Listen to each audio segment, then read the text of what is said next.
Hello and thank you for joining us on the Tuesday edition of Journalist Hangout. I'm Ayodele Uzubaku.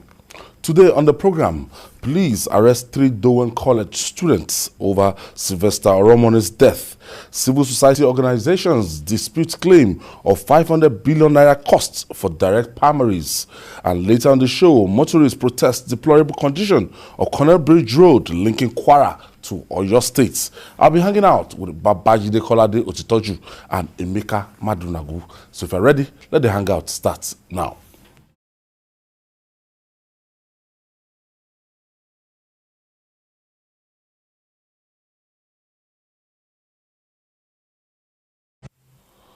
Thank you for staying with us. Following nationwide outrage that greeted the gruesome deaths of a student of Dowen College, Lagos, Sylvester Oromoni, it appears we are on the path to unravel the mystery. After ordering an investigation into the deaths and the sealing of the school, the Lagos State Police Command has arrested 3 out of the 5 students alleged to have attacked Sylvester, which eventually led to his death. The 3 students are in custody and undergoing questions as police investigation intensify. Today, we are making progress. I saw day for yesterday, I saw the names of 5. They said the boy actually mentioned some guys before he died. But I think 3.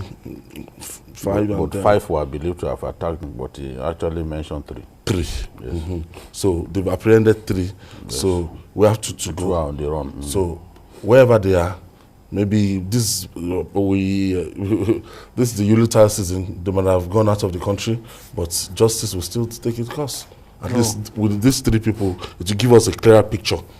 Yes, and the police are saying that the boys in custody are providing information for them that they can use to track down the remaining 2 guys.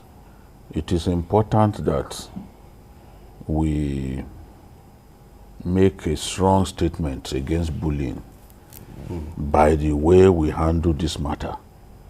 There was a video that went viral, shot in one of the secondary schools in Edo State. I don't know if you saw that video. Sometime last year, the guy was being beaten mercilessly by his seniors. He was trying to explain to them. They were just beating him. So you wonder what's going on. Is this simply that today's young people lack patience, or that they find it difficult to cohabit with other people, especially their juniors? But one thing that has come out of this case is the fact that secondary schools now have cult groups. Because the boy who provided information that completely negated what the principal of the school provided, the guy who released the video, said that those guys were cultists. They wanted him to join their cult group. Because he would not join, then they continue to attack him. We've seen people killed in universities too for turning down. For secondary school, it was initially difficult for me to understand. Yes, but we have a big problem of cultism on our hands in Lagos State. Remember, the state government came up with what they call the Lagos Anti-Cultism Law. It was because they realized too that cultism was becoming a big problem. Professional groups, panel beaters, mechanics, not even the musicians, tertiary institutions, they have cult groups. They have cult groups. You go to different communities, they have everywhere, everywhere. Even in our own Ogun State, Akute, there are cult groups. And they attack one another and kill people. So Lagos has come up with a law that prescribes 21 years jail term for anyone found to be a member of a cult group. The law also says that you spend 15 years in jail if you are caught forming an unlawful society or cult group. Therefore, compelling anyone to become a member, you will also spend 15 years in jail. Now, when a suspected cultist is found with a firearm, maybe an assault weapon, it is also 15 years.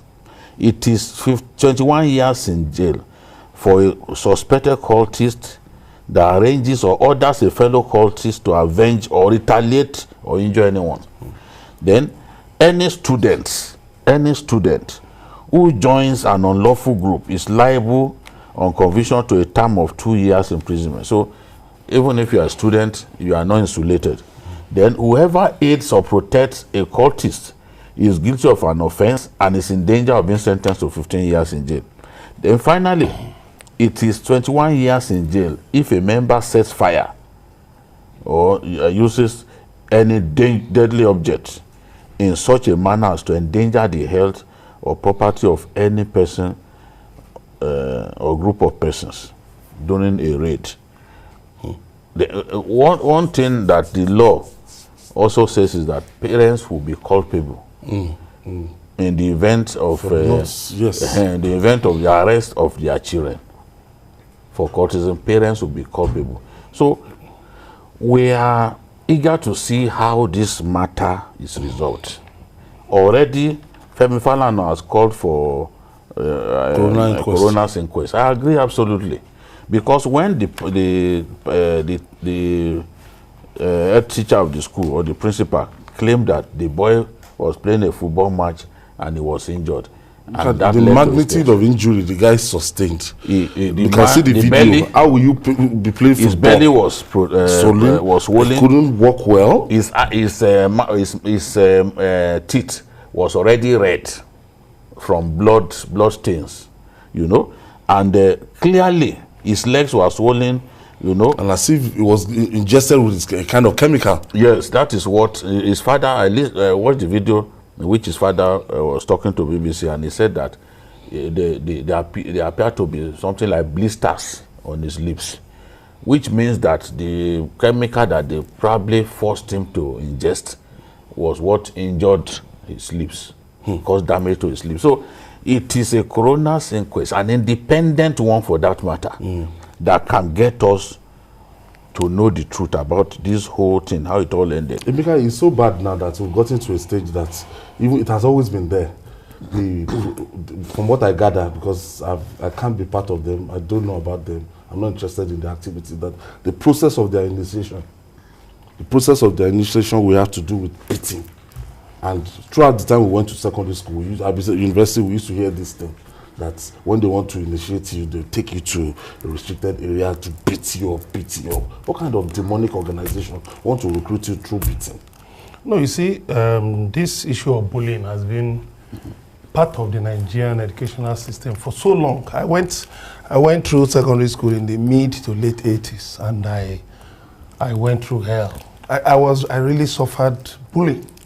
And so when you talk about this bullying, I understand. You see, these things are there. We're talking of Sylvester Oromoni's case today because of social media.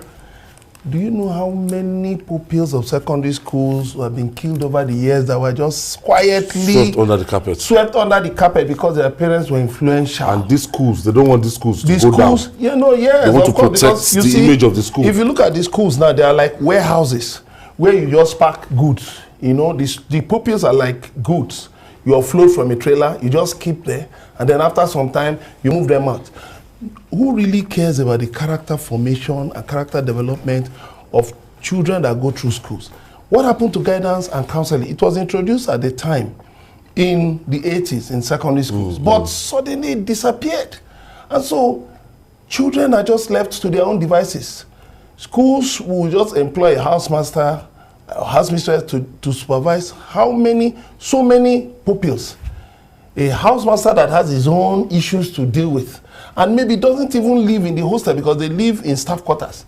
And the staff quarters is usually some distance away from the hostel. So students engage in all kinds of things. And you're talking about beating to initiation. Of course, you see, why would Lagos State government call such a gathering an unlawful society? You would expect that the processes of, membership, processes of initiation and all of that would be things that are deemed unlawful. You see, torture, beating, human degradation. And you do not even students. Because that's what came to my memory when I saw the boy. Students that have been have just been football. How can you play football? Students that have been, you know, injured. He received life injuries, even down below. Received life injuries, but the parents will not talk because maybe they are poor or okay, please, you know, the Nigerian system. Corporate image of the organization. You know, then we bury everything, and then these children are moving about, victim, you know, with these scars of massive, intensive bullying over the years. The bullying I went through made me say that I vowed that none of my children will go through a boarding school. I don't care how nicely the school is run or whatever, I will not. I'll keep my children under my nose. Because you see, it's, you know, parents just come on visiting day, but you may not really know that something is really not happening in sync. Might not be able to convey everything. And then the school, we know from the gate, they will want to receive you very nicely. If it were possible for parents to sometimes maybe sneak in these guys into some of these schools, look, they will react in, you know, unpredictable ways. So it's good that government is looking into it, because this thing is a major problem. It should be dealt with. The mother said the guy over time tried to explain, but they weren't listening to him. They didn't listen. That the parents. Yes, that the last time they dropped him in school, that the look in his face, you could see how, you know, unhappy that is going back to this place. So there's a kind of disconnect between parents and children of these days. The parents, they don't listen. They don't listen to their children again. They don't have the time. There are parents who work, who close at work very late, get home like 12 midnight. The children are asleep. By 5 a.m. They don't help the children with their homework. They don't do anything. The housemaid is the one that does all the work. And in a city reputed for the rat race existence, like Lagos, by 4 a.m., some parents are already out before the children wake up. So they really don't even have the time for these children. So whatever is going on in the rooms of their children, because you are supposed to, from time to time, tie your children's room. You could even find some extraneous material that are not meant to be there. Give you a hint of what is going through, or the kind of friends that is keeping. And where a child has too many friends, you've got to be worried, because among those friends, there will be bad boys. You know, there will be bad boys. So it's something that we have to take seriously. People are suggesting now that even the management of the school has to be changed, because clearly they took their eyes off the ball. The school was saying that the father was saying that they did not reach out to him. That till now, apart from one teacher that the management has not deemed this fit. The only person that called him was the principal that was asking him why did he release the pictures to the social media. He was not asking that principal. He should be prosecuted. It shows how irresponsible they are. Irresponsible. They want to protect the image of that school. As a school management, they are very responsible. As human beings, they clearly have lost their humanism. Well, if you have not lost your humanism, there are better ways of responding to this kind of tragedy. You try to lie your way through. But the videos showed the boy in terrible distress. And if you say somebody was playing football, maybe he was injured on the leg, then broken arm. Is that why his belly was swollen? You know, blisters. And then you had blood. The blood had clearly caked in his mouth, to the point that the blood was on his teeth and was already dark red. So it effectively combusts the lie that the school came up with. Now they've come up with another press statement, say, oh, they are going to cooperate with the Lagos State government and all that. You see, my problem with our country is laws are made probably for the poor alone. For the poor. You see clear evidence that laws are made for the poor alone in our country. We've not reached that level as a country whereby you know that our laws will be effectively implemented against anybody who is involved. We see a country like Israel jail former presidents Immediately. once you are found guilty, even if you are their hero, they've forgotten. But in our country, once somebody is deemed to have done some good things in the past, he's seen as a hero, even if there is cast iron evidence against him. He's been persecuted. His people will come around. They will even come out and be giving us ethnic yes, we look at it from the... That's the sort of country that we are. And this is the reason many people don't think something tangible will come out of this. It's such a shame that we are in a country where the laws are made specifically for the poor. Look at some of the cases that the EFCC have been losing. You see clearly that those who can hire big lawyers, they keep defeating the EFCC in court.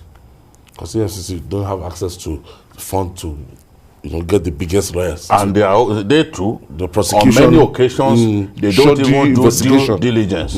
The prosecution they usually do wishy-washy prosecution. So all those politically exposed persons, look around, how many of them have we jailed since 2007?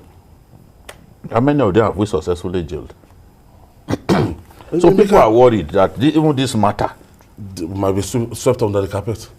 People are even talking about, even in schools, that, I don't understand what it used to be and what it is now.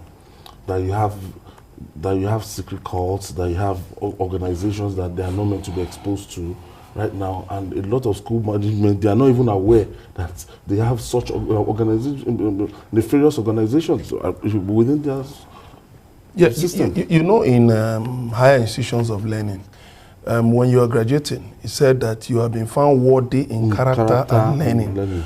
But the unfortunate thing is that secondary schools these days just focus on learning. They are not really meticulous about building character. No, it's not about the expense. It's not about the expense. You see, the more expensive a school is, the worse it is. The more cautious you should be about such a school, because anything, it could be a place where I was anything told that goes. some of the secondary schools Anything that when you go to clubs, you meet them on Friday night. You meet them in clubs. What are we talking about? When we are growing, you see, we can't secondary school. There are certain things we can't talk about what we saw now when we are growing up. The children of the rich, they do what they like. Their parents are not even there. They are absentee parents, and then the teachers are not even given that firm control. Yes. When teachers were regarded as gods. Yes. Teachers were. The teachers cannot touch the student now. You can touch the student now. Teachers more than you feared your parents. Yes, they go and bring their parents. You feared the teachers more than you feared your parents. You parents. heard the story of an actress that was said to have. Yes, she went to school. So the point is this: we need to ask ourselves in Nigeria, for the fault of her daughter. Honestly, what about the man who hired two men and bought machetes for them to go and attack a teacher? You see, the Nigerian system is broken in every ramification. Homes are broken. Parents don't have time. It's even the children who are even parenting their parents these days. Because parents cannot. You see, it is children who tell their parents, "Oh, daddy, why are you doing this? Oh, mommy, I shouldn't be like this." Children now run the homes because their parents leave very early, go to work, come back exhausted, and it is just to make this money, just to keep body and soul together. But your home is on fire. Your future. After keeping body and soul together, your home is on fire, and one day it will consume everybody and everything. I think people, beyond just what government is doing, people should realize that this rat race takes no rat anywhere. Rats end up getting killed for nothing. They should take care of their homes and bring up their children properly. Jude, a lot of people are calling for justice, that ultimately justice must be seen to be done in this case. Yes. That nothing must be swept under the carpet, and before you open this school, certain measures must be put in place before this school is opened again, so that we will not solve one problem and go back to another problem. Some are even suggesting that the license of the school should be withdrawn. I support that. Because they've handled this matter in a very shameful manner. And if the government descends heavily on them, it is justified. You know, we handle this matter badly, starting from the lies that they try to sell to us, you know, and the way they interface with the father. You take a lot of money from people. You have an obligation to protect Let them get value children. for their money. Protect Not their even in children. learning alone. Those children are in your care. Character, yes. When parents go to drop children in your school, the children are in your care. Even when my dad was a teacher at Abdulaziz Atta Memorial College in Okene, he was even a housemaster. He still put me in boarding house. See our staff quarters, not far from the school. He still elected to put me in boarding house. He said, so that I can learn self-reliance and all that. But yeah, that's the whole idea. That's the that whole was idea. concept. Yes. That was what I did with my first son. My wife piled pressure. I said, no, this boy must go to boarding house. That the way he is, it is the boarding house that will toughen him up and he will begin to do things by himself. Independently. By the time he came back after the first term, he had begun to iron clothes by himself, wash his clothes by himself, became more responsible, you know, because the parent is not always there to do those things for him. But right now, things have changed. It's not in every school that we have this kind of problems. But even in some school, what's up, Jide? That is where they are introduced to lesbianism, homosexualism. No, even during our time. See, during our time too, when I was in school, it was a male school, male-only school. There was homosexuality and they were always expelled. Once they catch you, you are expelled. It's not that you can't have a perfect system. People trying to demonize boarding school and all that now must remember that a good number of our people, if not majority, were products of boarding house. Schools, the best schools around. Yes, people like Shagari. Shagari was president. He sent his children to Federal Government College, Ilorin. His children. Because even the unity schools were the best in the country at that time. The likes of Federal Government College, Ijaniki, Ogbomoso, these all of them. Good schools. All these unity schools. People like Ambode, the MD of Access Bank. Access Bank. They met at FGC Warri now. People like the Emir of Kano before, Sanusi, Shebi, King's College. And the friends that he made at that time, a good number of them still remain friends with him today. CMS Grammar School, St. Phoebus College, yes. Methodist. But the point that is important is let justice be done, be seen to be done. Yes. Already more than 100,000 people have signed that petition. That thing is... they signed that petition that, look, justice must be done. And when people turn against you, using the social media, you can't recover. Right now? You can't recover. FCMB learned an exemplary lesson. When that scandal happened, they didn't waste their time because they were already telling people to withdraw their money from FCMB. The bank moved quickly and replaced the MD. It's not a time to demonstrate pig-headedness. We've already started changing the name of this team, my bank and I. Yes. You can't be pig-headed in such situations. You have to be sensible. Do what is right. They did what is right. And look, since that time, no, there's no room to come nobody has seen that the MD come back. So now that how did NSAS protest begin? It began with this kind of petition, and the thing began to expand and expand and expand. So now that more and more people are saying, look, this matter has to be resolved. Big people, Atiku, artists, all kinds of Nigerians from the House of Representatives, the divide. They are saying this matter must be thoroughly investigated. So again, as I said the other day, the Commissioner of Police, Akim Odumosu, is on the spot again. He's come to Lagos to work at a very difficult time. Yeah. Every day one trouble. Honestly. So he knows his work is cut out for him, and he has to be seen. Taking over the investigation. Yes. The RRS guys are in front of that place. No, now they've locked the even the House of Reps is telling the IG to take over the matter. They've directed the IG to take over the matter. Abuja. Yes, and their own committee on youth development and women affairs, they've also mandated them to go and investigate the matter and report to it. This matter will not be allowed to be swept under the carpet. From the way it's going, although I cannot bet, from the way it's going, there is the people should ask the Attorney General of the Federation what is happening tomorrow about Wadume, because the police made up his mind to even prosecute his own people involved in it. He was the one who said the police should hand over the fight to him. This is the truth. So where are we now? So now that they've handed over the matter to him, have you heard that the guy was brought to court? Swept under the carpet. You know? So this is it. Okay, it's your favorite news and current affairs program, Journalist Hangouts. We'll be right back after this breather. Please stay with us.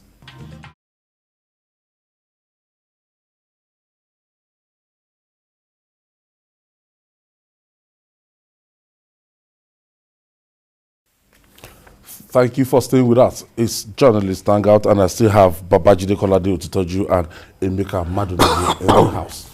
Now, the fourth and back movement regarding the vexed issue of the direct primaries for political parties provided by the Electoral Act Amendment Bill is getting frenzier. Some civil society organizations, under the urges of the civil society partners on electoral reforms, have disputed the 500 billion naira estimated cost to organize direct primaries for political parties, describing it as a hoax. The group, through its executive director Ayodari Atoye, argued that it would cost the Independent National Electoral Commission (INEC) far less to organize direct primaries for 18 political parties. They urged President Muhammadu Buhari to ignore the propaganda and sign the bill into law. Today I saw the spokesman of the president today, Femi Adesina, the special advisor on media, today, and trying to justify why the president is that the president will not be rushed to sign that amendment bill. That is the same set of people that were agitating 4 years ago for the president to sign, and the president saw a lot of inconsistencies in that amendment bill, and that is why he ended up not signing. That he is not saying that the president will not sign this one, but what he's saying is that they have enough time. Before that time, the former one, they didn't have enough time to go through the documents and everything, but right now they have enough time to study the document very well, and the president, in the interest of Nigeria, at the end of the day, might just look at it and decide to sign or not to sign. It is his prerogative. Well, you should have asked Femi Adesina to mention the inconsistencies that the president saw, because that was not the reason that the president gave. These people have come to see us as people with a very short memory. You know, the president said it was too close to the election. That was the excuse that they gave. It was too close to the election, not that there were inconsistencies. That electoral bill, there were public hearings that INEC itself was part of before they came up with it. So it's not a question of, oh, some people just put together a body of... And all stakeholders. All stakeholders were involved. Go back and check. INEC attended the public hearings. Civil society organizations were there. It took a long while to come up with that thing that the president dilly-dallied, and ultimately refused to sign. In this case, INEC is said to have even replied the president's letter, because he said the president consulted INEC on the matter. INEC is said to have replied the president's matter in positive fashion. That we can do it. Yes, which is a way of encouraging the president to go ahead and sign. Even now, Okoye was talking about corpers being deployed to assist. Yes. To help the manpower for INEC for this primaries. Yes, INEC was the first to complain that this would be a big manpower challenge, this and that. But the same INEC came out to say it could use youth corps members for it, you know, which should make conducting the primaries relatively cheaper, much cheaper. Now, and that's what these guys are saying, the CSOs. They are saying that for the 8,809 wards in our country, at 30,000 each for 17,000 628 NYSC members participating in the 5 primaries of 18 political parties, it will cost maximum of 47 billion. How much do we really pay core members for this ad hoc yes. jobs? And another thing, another point that they are making is parties can merge their primaries. Yes. We are a very wasteful country. I'm telling you, with technology, if we deploy technology appropriately, we can do all of this, our elections in one day. If we leverage on technology, we can do all of our elections in one day. If India can do it as big as it is, Nigeria is a tiny country. Nigeria is like an atom compared to India in every way. Land mass, population, we are so tiny. India is the largest democracy in the world. Yet if India conducts election today, within 24 hours they will know the winner. How are they able to do it? Population. It is 100% India technology that is deployed. We can't be just be traveling abroad and not find a way to leverage on those positives. the positive things that we see there. Yet when people talk about Sena climbs, people who believe in cheap political propaganda will not want people to say it. The people who are talking about Sena climbs, they want their country to be just as good. That can't be something bad. To wish that your country will be as good as Norway, for example, that's probably the best country to live in. It can't be such a bad idea. You are aspiring. You are wishing that things were that good. So the people who have come up with propaganda against direct primaries, which in my view remains the most participatory form of picking candidates of parties. They are the ones coming up with the fact that it will cost 500 billion, this and that, and they are pushing that argument. I was even disappointed when the House of Reps called INEC and they were saying that if it is necessary, that they will approve a loan of 500 billion to cover the cost of conducting primaries. You should be more creative than actually thinking of loan as if they take loans well for us. Everything loan, everything. And what people don't realize is that there are implications. The money, yeah. There are implications for taking loans. Yeah. You must pay back. There are implications. The government is making it to sound as if you see a state like Ogun State. They can't fix roads. No, they can't. They can't. Because the cost of servicing loans that they inherited is hooking them around here. All the satellite towns. You know? Ogun State. Davido will say he choke. He's choking them. He choke. He's choking them. They can't fix roads. In fact, one of the commissioners said, whatever you people say, money that is not there cannot be invented. But that's not creative. Money that's not there cannot be invented. No, they've tried every means. They've tried every creative. Okay, if you as a governor you inherited more than 100 billion debt, and you must service. Yeah. They won't. Nobody will consult you when servicing. That the irrevocable standing order is there. Immediately you are collecting your Osun State is also like that. So when you continue to take loans, like a drunken sailor with a bottle of Hennessy in his right hand, staggering on the deck of the ship. Sometimes I wonder how people like Oyetola is surviving. Remember that because there are obligations to meet. You must pay. You must pay. That is the thing. You must pay. So you can't be suggesting that you are going to approve everything loan to conduct election again. To contest election, you want loan. You are already taking loan to pay salaries. For primaries. Not for the main election. The truth is, okay, in this case now, INEC does not need to print materials. No. The parties will print. INEC's job is simply to supervise. To monitor, not even supervise, just monitor. You are there, okay, who has won? You can see the whole process. and then the result. INEC, because printing of ballot materials costs INEC a fortune. Because of all of those security features, yes. security features that they put on them, because of print it abroad. These wayward politicians who because if you leave anything. it for the political party to print it, people will come out with their own. So now, you don't need to print the material. It's still the parties who are organizing, and the parties who print those things. Your own is simply to observe. And if you put core members there to observe, at the end of the day, the result is ready. They give them the results.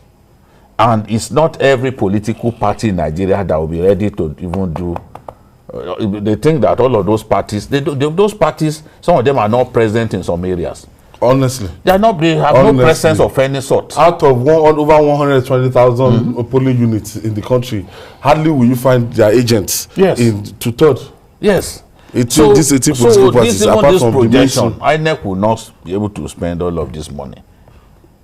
I agree with these civil society guys that look, maximum 47 billion. Okay.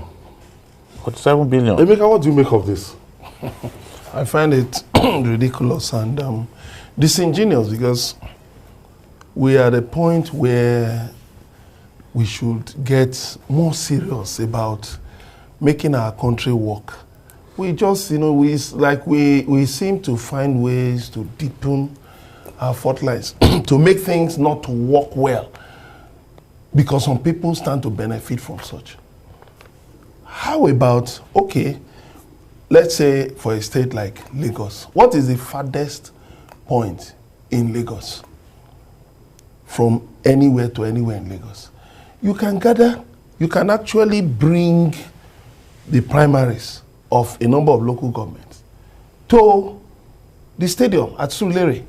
Bring people there within a few, you arrange them, because this kind of politics we saw now growing up in the days of UPN, NPP and all of that. Were we borrowing money to, were the electoral body, FEDECO of the 80s, whiskey and all that. That one won't work. If it is along ward, if they are conducting primaries at ward level. Word by word. No, what I'm saying is that they cannot even travel outside of the ward. But within a certain area,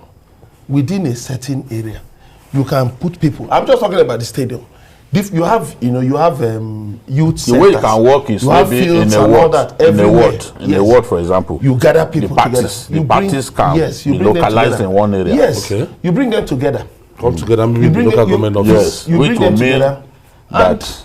Which will mean that the INEC staff will not be dispersed across the world. No. They'll just allocate time for each of the political parties. That's what I was saying. For instance, in a place like Lagos, all INEC needs to do is actually, like Jide said, monitor and ensure, okay, the results are out. There should be more scientific ways of dealing with our problems than just following the basic path. We can cut down a lot of these things. Lagos has built a lot of youth centers everywhere, recreational centers everywhere. So you can hold these primaries here and there and make sure that within a few hours, everything is done and dusted. So borrowing money is out of the question, should be out of the question, totally out of the question. And then the National Assembly should ask themselves, when will we get to the end point of all this borrowing? Because our currency is not doing well, the Naira is not doing well, the economy is not doing well. I don't want us to deviate from the subject matter. You know why I'm asking that question? You know why I'm asking that question? We are talking of loan for primaries. We will talk of loan for elections. I see that's the Maybe new... we'll talk of loan for inauguration. Come on, we are choking our people. Honestly. It shouldn't have been suggested. We are choking our people. But they were desperate. Those federal lawmakers were desperate. They know why they want this thing. They know that their political future is on tied to it. I know politics is about interest, but so whatever will make primaries to be direct is what they are ready to do. Use their position to do it. And I say we can approve money for from the feelers. Do you think Mr. President will sign this thing? Initially, it looked like he could sign it, but it's all down to some of the people around the president. Because for the people that he listens to, if those people are bent on not having this thing signed, especially because of the direct primaries that is there. It's possible. They will throw away the baby and the bathwater. No, Not that they will remove that clause. No, the way it has always been. He could tell them to take it back. To take it back. And they include indirect and consensus, so that there will be peace. But those guys, the way they are now, they are not prepared to have that. To budge. Because if they do that, they have committed political suicide. Of course, all of them. Those governors would be baying for blood. Already now, the governors are very angry because of what they put them through. They didn't know that this could go this far. And the governors got the party to call a meeting. But these guys hurriedly passed the bill before going for that meeting. So who will the president, on whose side will he stand? Oh, well, because the National Assembly has been approving all the loan requests. Yes, he has received the best cooperation that he could get. So if I were the president, you know, at a point when Jonathan was on the side of Mena, remember what the then Senate President David Mark said. He said, "We have been very, very loyal to you. Whatever you want, we do. We are saying somebody has disrespected us. You are still supporting the person. Well, we may be forced to turn against you." It was at that point that Jonathan withdrew his support for. So will history repeat itself? Now, the president has always received this people's support. In my view, if I were to advise him, I would advise him to allow the bill to go the way it's been drafted. Okay. You know, that way it can retain their support and then help them to avoid being rusticated by their governors. As usual, we'll keep you abreast. This is not the final. And finally, infrastructure decay in our country is getting to an alarming rate. In Kwara State, members of the road transport unions and some motorists protested against the neglect of the Morobili Bridge along the Kwara-Oyo Benin Express border. During the Save Our Soul protests, they described the collapsing old bridge built during the colonial era as a death trap and appeal to the federal government for its urgent completion. Let's share the story by TVC News' Ibrahim Alege with you.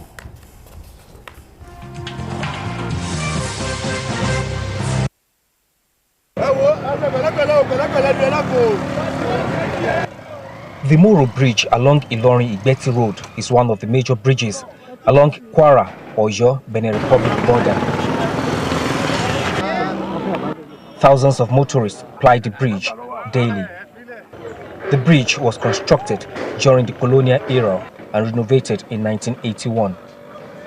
Today, the bridge is on the verge of collapse.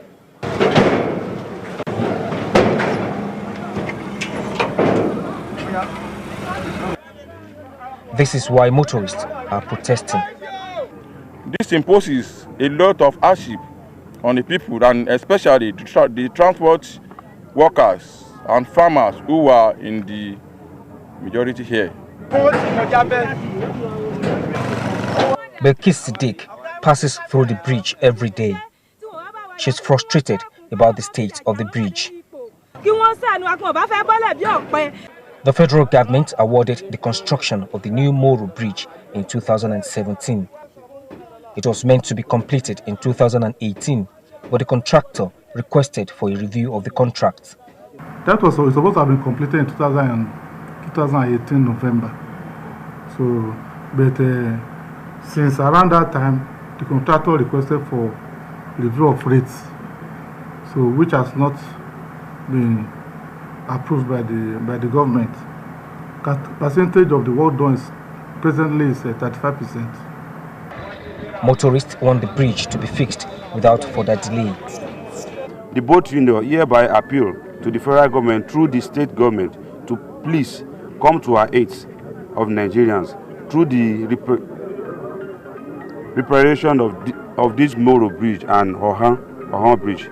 We appeal to the Honorable Minister to save our souls by directing the contractor to go back to south, to go back to site without further delay.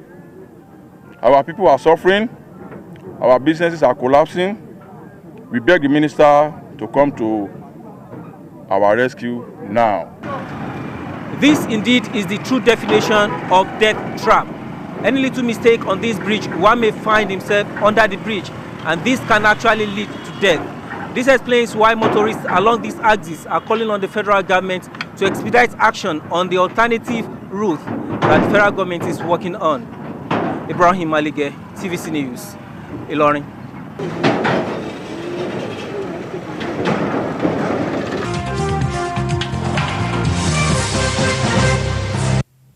That's like a civil message to the Minister of Works, the federal government, Babatude Raji Fashola, because if you are not a very good driver, if you just miss your step there, it could be fatal. Yes. Look at the bridge. Yes. I can't even drive. I can't even contemplate driving in between. Yes. You know, so it's dangerous for the bike people. Very dangerous. It can be okay. Look at. You have at to every calculate point it. you have Yes. holes. You have holes because it's made of wood. You know, the government has to do something. The ugly specter of abandoned projects is what has brought this about. Because if a contract that was awarded in 2017, by now they should have been done and dusted. Doubled. You know, it should have been done and dusted if they continued with the work. And if the contractor is asking for variation of the contract, it is normal. Everyone knows the value of our currency in 2017 and compared to what we have today. Yes. After all, even Dangote, you know how much he sells a bag of cement now? Selling for 4,600. This same sometime last year we bought cement for 1,800. Dangote now sells his cement for 4,600. So you ask yourself, what is even the benefit of having cement produced in our country? If it can be going up like this, and those who make blocks, these vibration blocks, they are selling 9-inch block for 350 naira, just one. And we are not sure of the quality. Yes, it could even be broken when you are not sure of the quality. So, if the contractor is asking for the contract to be renegotiated for variation, they've got to do that. I know that the Minister of Works has so much on his plate. You can see that it's all grey. It's understandable. It's understandable. Funding is a big issue. Funding is a big challenge. Funding gap. And everyone is pulling Fashola in different direction. Kogi governor will pull him over. Go to Ogun State. That's Ota. Other people too are pulling him. And he has limited funds to work with. Of course. The funds but because this one is positioned in a critical area along the border with Benin Republic, then that's in Kwara North. Then they've got to do something, because it can even boost trade along that corridor. Boost trade. All these traders will be able to sell their stuff outside the country and even make good money. So, I don't know the whole community, and I know that this is something that is not something that you can say we want to contribute to do. This is a very big project. I don't think the bridge should be shut down, because there is nothing holding it up in the middle. I mean, the reporter said it was rehabilitated sometime in the 80s. I wonder, what was it that maybe the wooden railings were replaced with metal? I mean, because and look at the floorboards. They are just coming apart. So definitely trucks cannot run through this bridge. So that means they are going through another route. So why not just take people through that, shut this bridge? Let the state government shut down this bridge. No, and then it's a federal project.